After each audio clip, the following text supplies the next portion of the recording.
அனைவருக்கும் வணக்கம். இதயத்தின் ஆழ்ந்த இயக்கம் பாகம் 1. பேரானந்தத்தை கடந்து செல்லுங்கள், டிரான்சென்ட் பிளிஸ் என்ற தலைப்பில் அன்பிற்குரிய தாஜி மாஸ்டர் வழங்கிய சொற்பொழிவு. இது 2017ஆம் ஆண்டு ஏப்ரல் மாதம் 30ஆம் தேதி கங்கா சாந்திவனம் ஆசிரமத்தில் நம்முடைய அன்பிற்குரிய தாஜி மாஸ்டரால் வழங்கப்பட்ட சொற்பொழிவின் தமிழாக்கம்.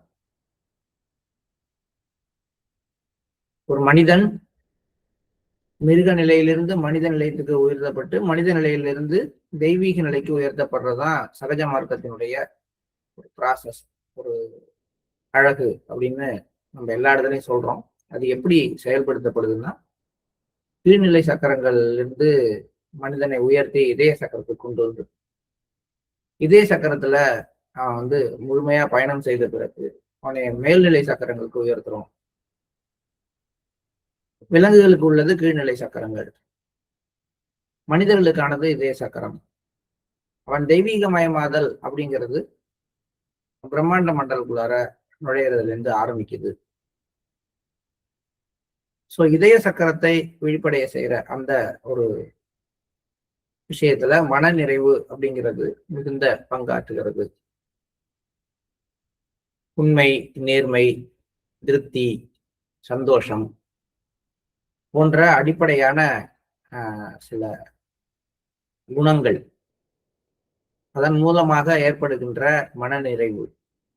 இந்த மன நிறைவு தான் இதய மண்டல பயணத்தை நிறைவு செய்ய ஒருத்தருக்கு உதவியாக இருக்கு. இதய மண்டல பயணத்தை நிறைவு செய்து அவர் பிரம்மாண்ட மண்டலத்துக்குள்ளார நுழையணும் அப்படின்னா அவருக்கு தேவையான 2 முக்கியமான குணங்கள். ஒண்ணு பெருந்தன்மை, இன்னொன்னு தாராள மனப்பான்மை. இந்த பெருந்தன்மை மற்றும் தாராள மனப்பான்மை இவை 2ம் இல்லாமல் ஒருவரால் பிரம்மாண்ட மண்டலத்திற்குள் நுழைய முடியாது. மிக அடிப்படையான 2 குணாதிசயங்கள்.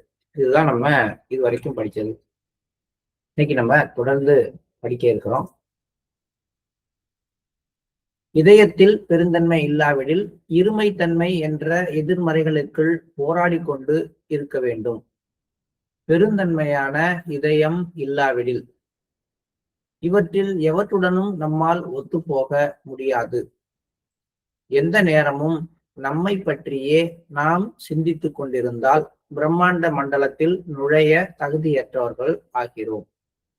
பிரம்மாண்ட மண்டலம் என்பது சுயநலம் அற்றதை பற்றியதாகும். அது கடவுளை பற்றியது. நாம் நமது இரட்டை தன்மையை தாண்டி நம்மையும் கடந்து செல்ல வேண்டும். நம்மிடம் பெருந்தன்மை இல்லை என்றால் பிரம்மாண்ட மண்டலத்திற்குள் நுழைவதை நாம் மறந்துவிட வேண்டும். மேலும் பிரம்மாண்ட மண்டலத்திற்குள் நாம் நுழைய இயலவில்லை என்றால் தெய்வீகமயமாதல் என்பதையும் நாம் மறக்க வேண்டியதுதான். நாம் தெய்வீக சாம்ராஜ்யத்திற்குள் நுழைந்து சகசிரதல் கமலையும் கடந்து செல்லுகின்ற போது சச்சித் ஆனந்தம் மட்டுமே எஞ்சி நிற்கிறது. பேரானந்தம் மட்டுமே எஞ்சி நிற்கிறது. பாபுஜி மகராஜின் நூலை படிக்கும்போது அவர் மிக அழகாக கூறியிருப்பார். பாலைவனத்தில் கற்களை வைரங்களாக அவர் விற்பனை செய்வது போல தோன்றும்.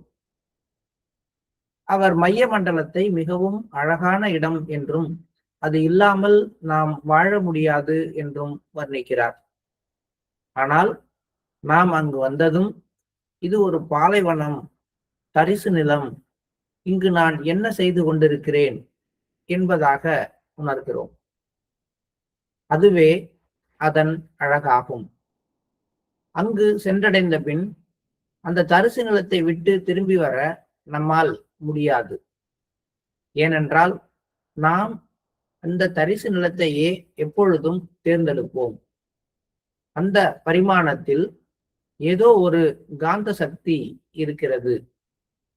இந்த காந்த சக்தி மன நிறைவிற்கும் அப்பாற்பட்டது, அன்பையும் கடந்தது, நாம் கற்பனை செய்யக்கூடிய அனைத்திற்கும் அப்பாற்பட்டது. இந்த பிரபஞ்சத்தில் வியாபித்திருக்கும் அனைத்தையும் கடந்தது அது.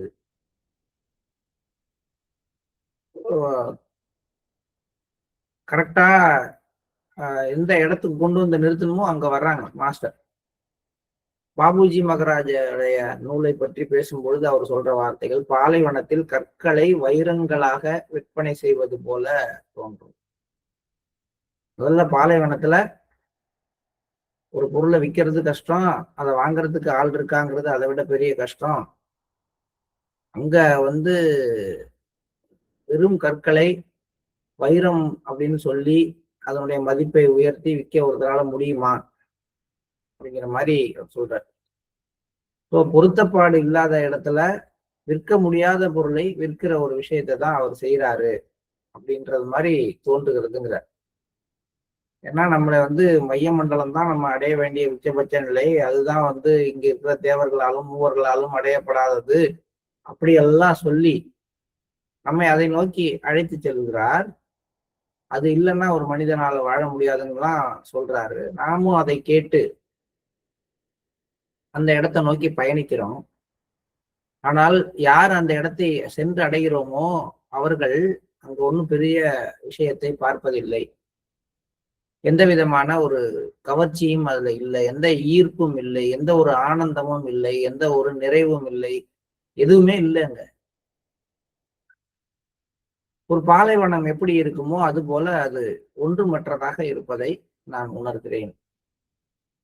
இங்க வர்றதுக்கா இவ்வளவு கஷ்டம், இதுக்கு கீழே எவ்வளவோ ஒரு நல்ல நிலைமையெல்லாம் இருந்துச்சு, நான் உணர்ந்து கடந்து வந்த அருமையான சூழ்நிலைகள்லாம் இருந்துச்சு, பேரானந்த பெருவெள்ளத்துல மூழ்கி இருந்தனே, கருணை பொங்குற இதயத்தோட எந்த நேரமும் உங்களுடைய நினைவுல அது ஒரு சந்தோஷமா திருப்தியா இருந்தனே, அதெல்லாம் எதுவுமே இங்க இல்லையே அப்படின்னா அதுதான் மைய மண்டலத்தோட பியூட்டி அப்படிங்கிற.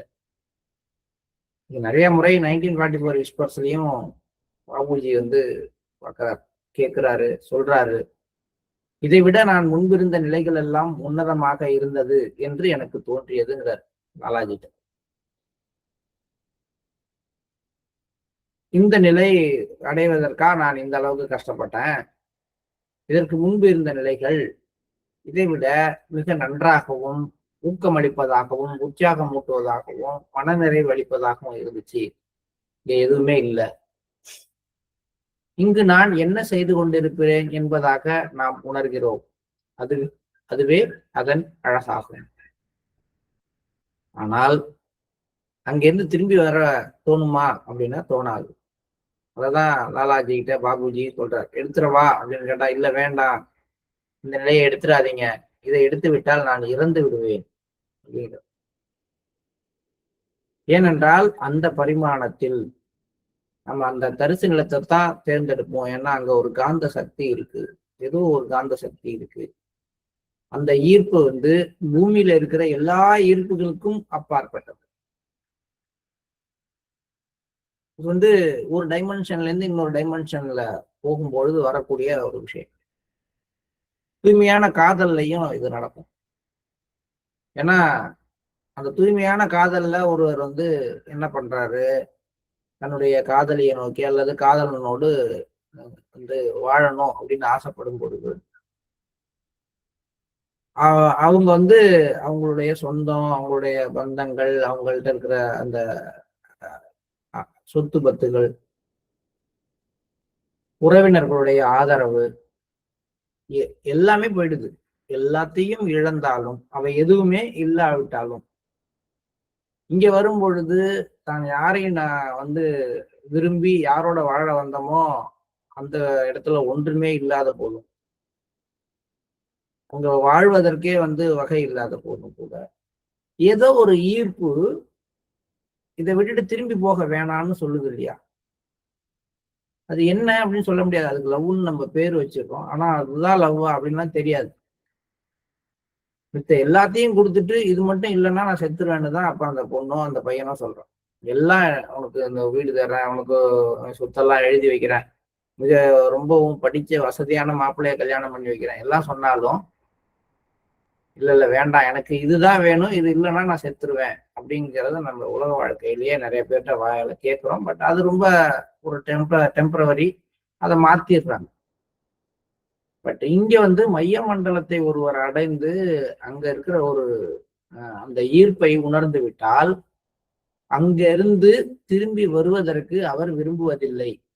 ஏனென்றால் அந்த டைமென்ஷன்ல ஏதோ ஒரு காந்த சக்தி இருக்கு.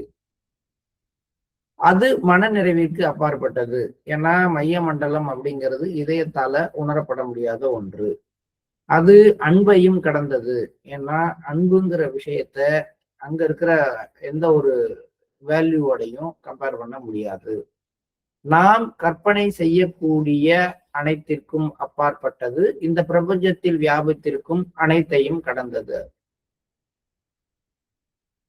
இப்ப இது வந்து நம்ம எப்படி சொல்ல முடியும்? ஏன்னா அந்த டைமென்ஷன்ல அதை உணர்வதற்கு இன்னொரு விதமான உறுப்பு நமக்கு தேவைப்படலாம். கண்ணு, காது, மூக்கு வரைக்கும் எல்லாம் இருக்கு. ஆனா சாரி, கண்ணு இல்லாம எல்லா உறுப்புகளும் இருக்கு ஒருத்தனுக்கு. அவன் வந்து அந்த சுவையை உணர்ற, டேஸ்ட்டை உணர்ற தன்மை அவனுக்கு எக்ஸ்ட்ராடினரியா இருக்கு. அதே மாதிரி வாசனையை உணர்ற தன்மை இருக்கு.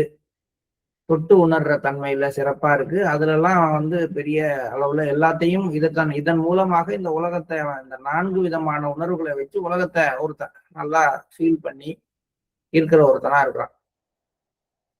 ஆனால் அவனுக்கு வந்து கண்ணு கிடையாதுன்னு வச்சுக்கோ. பிறவியிலேருந்து கண்ணுன்னு ஒண்ணு கிடையாது. அப்ப மத்த 4 புலன்கள் மூலமாக அவன் வந்து ஒரு உச்சபட்ச ஒரு சந்தோஷத்தை அனுபவிச்சுட்டு இருந்திருக்கான். அது மாதிரி ஒரு ராஜா வீட்டுக்குள்ள கொண்டு வந்திருக்கலாம்.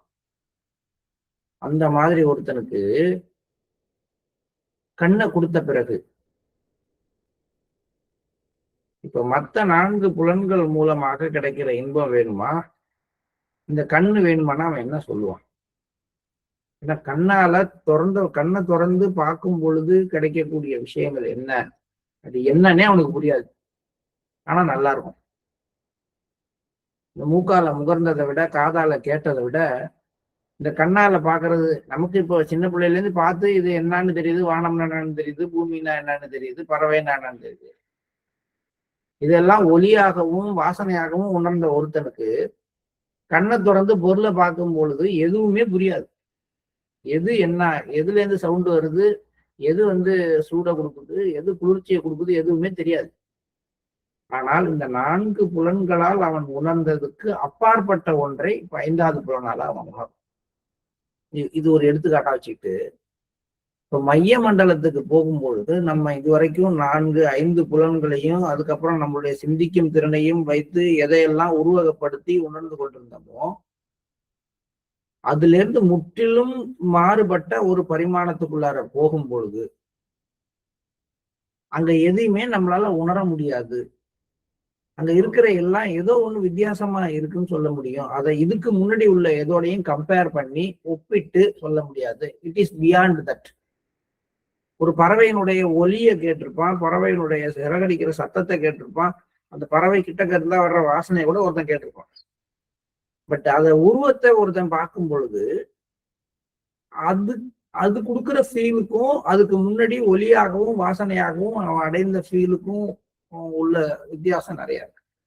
இப்பயும் அந்த பறவையோட ஒலி கேட்கலாம், வாசனை இருக்கலாம். அதை தாண்டி அதற்கும் அப்பாற்பட்ட ஒரு டைமென்ஷன்ல அதை அவனால உணர முடியுது அப்படிங்கிறது வித்தியாசம் தானே.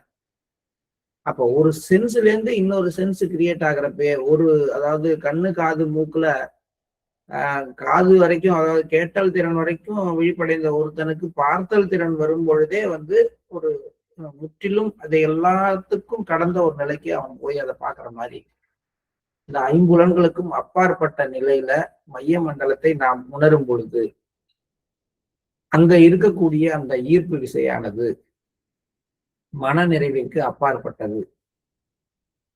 இந்த அப்பாற்பட்டது அப்படிங்கிறது வேற விஷயம், பியாண்டுங்கிறது வேற விஷயம்.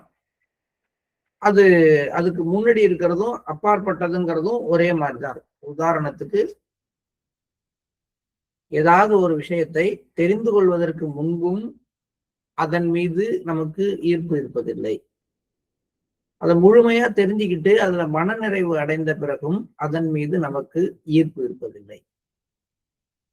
ஆனால் தெரிந்து கொள்வதற்கு முன்பு அந்த ஈர்ப்பு இல்லை அப்படிங்கிறது பியாண்டுன்னு சொல்ல முடியாது. அதை பத்தி எனக்கு தெரியாது, அதனால எனக்கு அது எந்த விதமான மாற்றத்தையும் கொடுக்கல. ஆனால் அதை உணர்ந்து கொண்டு அது என்னன்னு தெரிந்து கொண்டு அதன் பிறகு அதை தாண்டி நான் போகும் பொழுது அந்த ஒரு விஷயம்தான் அப்பாற்பட்டது, பியாண்டு அப்படின்னு நம்ம சொல்றோம். அதை பற்றிய உணர்வு இருக்கும், ஆனால் அதை தாண்டி அது அப்பாற்பட்டதுங்கிறது தான் ஒரு ஹை லெவல். மனநிறைவுக்கு அப்பாற்பட்டது, அன்பிற்கு அப்பாற்பட்டது, கற்பனை செய்யக்கூடிய அனைத்துக்கும் அப்பாற்பட்டது.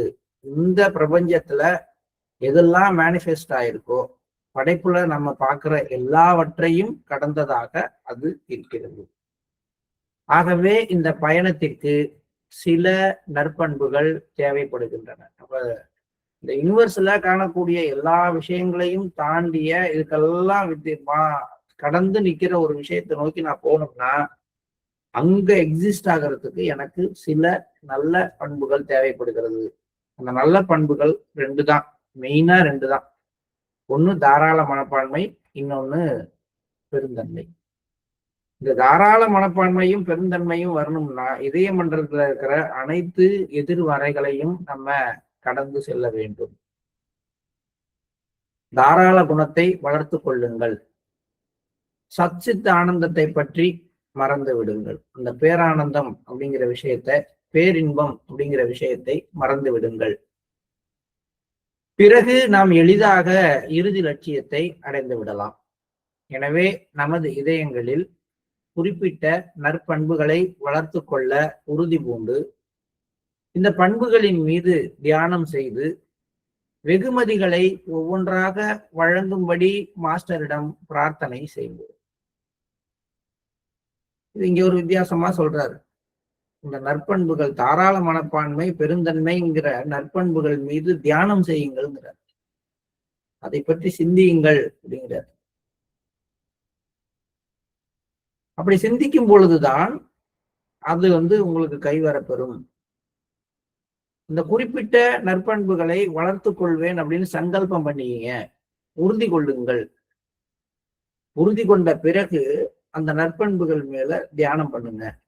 அதை பற்றி சிந்தித்து பாருங்கள். தியானம் பண்ணுங்கன்னா என்ன? பெருந்தன்மை அப்படின்னு இதயத்துல வச்சுக்கிட்டு அது மேல கண்ண மூடி உட்கார்ந்து இருக்கிறதுன்னு அர்த்தம் இல்லை. பெருந்தன்மையை பற்றி சிந்தியுங்கள். பெருந்தன்மை எப்படிப்பட்ட உணர்வு?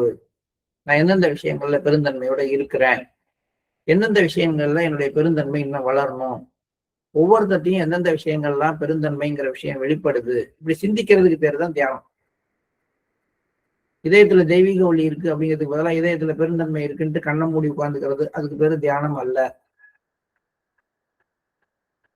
இப்படி நம்ம சிந்திக்க ஆரம்பிச்சோம்னா நம்ம தியானத்துல உட்காரும் பொழுது அந்த பெருந்தன்மைங்கிற விஷயத்து மேல நம்ம ஆட்டோமேட்டிக்காவே நம்மளுடைய மனது போக்கஸ் ஆகி அதுக்குள்ளார ஆழ்ந்து போக ஆரம்பிக்கும். அப்ப எதன் மீது தியானம் செய்கிறோமோ அதுவாக மாறுகிறோம். அப்படிங்கிற மாதிரி இந்த நற்பண்பை நம்ம தொடர்ந்து சிந்தித்து அதை பற்றி வாழ்க்கையில நடைமுறைப்படுத்துறதுக்கு உறுதி கொள்கிறோமோ அந்த நற்பண்பு நமக்கு கைவரப்பெறுகின்றது. வெகுமதிகளை ஒவ்வொன்றாக வழங்கும்படி மாஸ்டரிடம் பிரார்த்தனை செய்வோம். இந்த பரிசுகளை வைஃபையின் தேவையின்றி பதிவிறக்கம் செய்து கொள்ளலாம். உங்களுடைய பிரார்த்தனை மூலமாக, தியானத்தின் மூலமாக வைஃபையே இல்லாமல் இந்த விஷயத்த டிவைனிட்டியிலேருந்து, மாஸ்டர்கிட்டேருந்து நாம பதிவிறக்கம் செய்து கொள்ளலாம் அப்படின்னு சொல்றார். ஒவ்வொரு நாள் காலையிலும் கண்களை மூடி மாஸ்டர் இந்த பண்பை வளர்க்க எனக்கு உதவிடுங்கள் அப்படின்னு கேட்கலாம். அல்லது இந்த பண்பு என்கிட்ட வளர்றதுக்கு இந்தந்த குணங்கள் எல்லாம் தடையா இருக்கு, தாராள மனசு வளரணும்னு கேளுங்க. இல்ல தாராள மனசு வளர்றதுக்கு இந்த குணம் தடையா இருக்கு, என்கிட்ட கருமித்தனம் இருக்கு, கஞ்சத்தனம் இருக்கு, பயம் இருக்கு. பயம் இருக்கவங்களுக்கு தாராள மனசு வரவே வராது. தாராளமா எடுத்துட்டு போங்க அப்படின்னு ஒரு பொருள் கேட்குறாங்க, தாராளமா எடுத்துட்டு போங்க அப்படின்னு சொல்ல மனசு வருமா? உங்கள்ட்ட இருக்கிற காரையோ வண்டியையோ ஓசி கேட்டா முதல்ல கொடுக்க முடியுமா? தாராளமா. பயம். எடுத்துட்டு போவானா, உருப்படியா கொண்டு வருவானா, உடைச்சு விடுவானா, ஆக்சிடென்ட் ஆக்கிடுவாங்களா, சரியான நேரத்துல திரும்பி வருமா, கரெக்டா வந்தாலும் ஹேண்டில் பண்ணுவாங்களா, எவ்வளவு பயம் இருக்கு. அப்ப எப்படி நீங்க தாராளமா கொடுக்க முடியும்? அப்ப எந்த குறைபாடுகள் என்னுடைய தாராள மனதையும் பெருந்தன்மையையும் தடுக்கிறதோ, பெருந்தன்மைக்கெல்லாம் தாராள மனசுக்கும் மெயினா அடிப்படையில நமக்கு இருக்கிற பயம்தான். பயமும் ஏற்கனவே ஏற்பட்ட அனுபவங்களால் நமக்குள்ளார இருக்கிற முன்கருத்தும் தான் முக்கியமான காரணங்களா. அப்ப அந்த பயம், முன்கருத்து போன்ற சில குறைபாடுகள் என்னை விட்டு விட்டு விலகணும் மாஸ்டர். அப்பதான் நான் தாராளமாவும் பெருந்தன்மையாவும் இருக்க முடியும் அப்படின்னு நம்ம பிரார்த்தனை பண்ண வேண்டும். ஆகவே ஒருபுறம் நம்முடைய குறைபாடுகளை நீக்கும் போது மற்றொரு புறம் நம்மையே நாம் வளப்படுத்திக் கொள்கிறோம். பெருந்தன்மை, தாராள மனப்பான்மை இது ரெண்டும் வரணும்னு பிரார்த்தனை பண்ணுங்க. இன்னொரு பக்கம் அதுக்கு எது தடையா இருக்கோ அதெல்லாம் என்னை விட்டு நீங்கணும்னு பிரார்த்தனை பண்ணுங்க. இப்படி ரெண்டு விஷயமும் நீங்க செய்யும் போது ஒரு பக்கம் களை எடுக்கப்படுகிறது, ஒரு பக்கம் பயிர் வளர்க்கப்படுகிறது. இப்படியாக நாம் ஒரு புறம் நமது குறைபாடுகளை நீக்கிக் கொள்ளும் பொழுது மற்றொரு புறம் நம்மையே வளப்படுத்திக் கொள்கிறோம். ஒரு நாள் நாம் இந்த அனைத்திலிருந்தும் விடுபடுகிறோம். இவை அனைத்தும் நமக்கு உள்ளேயே நிகழ்கின்றன. இதெல்லாம் வெளியில நடக்குதா? இல்ல, இதெல்லாம் என்னுடைய மைண்டுக்குள்ளார எனக்கு தானே ஏற்படுத்திக்கிறேன். தானாகவே இது எனக்குள்ளார நிகழ ஆரம்பிக்குது. எதையெல்லாம் நான் மனசுக்குள்ளார இறுக்கி பிடிச்சு வச்சுட்டு இருந்தானோ அதெல்லாம் என் மனசை விட்டுடுது. இது வெளியில தெரியுமான்னா தெரியாது. இதெல்லாம் எனக்குள்ளாரையே நிகழ்ந்து இவற்றிற்காக நாம் நமது குடும்பம், வீடு மற்றும் வேலையை விட்டு விடுவதில்லை. இந்த அனைத்தும் நாம் உள்புறத்திலிருந்து நம்மை தனிமைப்படுத்திக் கொள்வதை பற்றியதாகும். இந்த வார்த்தை ரொம்ப முக்கியமானது. இவற்றில் அனைத்தில் இருந்தும் உள்புறத்திலிருந்து நாம் நம்மை தனிமைப்படுத்திக் கொள்வது. இப்ப நம்ம என்ன பண்றோம்னா, வெளிப்புறமாக நம்மை தனிமைப்படுத்தி கொண்டு நம்ம ஒண்ணுல இருந்தும் விடுபட விரும்புறோம். ஆனா இது பல நேரங்கள்ல சாத்தியம் இல்லை.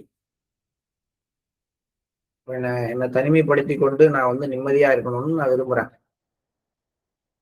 ஆனால் என்ன கூட இருக்கக்கூடிய மிக குறைவான சில பேரால கூட எனக்கு அந்த நிம்மதி கிடைக்க மாட்டேங்குது. அப்படின்னா என்ன அர்த்தம்? இயற்கை சொல்லுது, வெளிப்புறமாக நீங்க என்னதான் தனிமைப்படுத்தி 100 பேருக்கு நடுப்புற இருந்தவங்கள 2 பேருக்கு நடுப்புற கொண்டு வந்து வச்சோம்னா கூட அந்த 2 பேர்ல ஒருத்தர் உங்களுக்கு பிரச்சனையா தான் இருப்பார். ஏன்னா நீங்க தனிமைப்படுத்துதலை வெளியில இருந்து கொண்டு வர பாக்குறீங்க. இப்படி கிடையாது. உள்புறத்திலிருந்து நம்மை நாம் தனிமைப்படுத்திக் கொள்ள வேண்டும். அப்ப உள்புறத்துல நம்மை நாமே தனிமைப்படுத்திக் கொண்டால் என்ன ஆகும்? வெளிப்புறத்துல தனிமைப்படுத்திக் கொள்றது என்ன பண்ணுது? செப்பரேட் பண்ணிக்கிறேன் அப்படின்னா என்ன அர்த்தம்? அவங்கள்ட்ட இருந்து கொஞ்சம் தூரமா இருக்கிறேன். அதானே தனிமைப்படுத்திக்கிறது. யாரும் இல்லாத இடம் வேணும் எனக்கு. அதுதானே தனிமைங்கிறது. உள்புறத்துல தனிமைன்னா என்ன? யாரு என்னை சுத்தி இருந்தாலும் அவங்களோட செயல்பாடுகளை நோக்கி என் மனசு போகாம என்னை நான் உள்ளுக்குள்ளார திருப்பிக்கிறது. இதுதான் உள்புறத்திலிருந்து நம்மை நாம் தனிமைப்படுத்திக் கொள்வது. பிரத்யாகாரா. இந்த பிரத்யாகாராவுக்கு அப்புறமேட்டுக்கு ஆம ஓட்டுக்குள்ளார சுருங்குற மாதிரி நமக்குள்ளாரையே நம்ம சுருங்குகின்ற ஒரு உபரதி.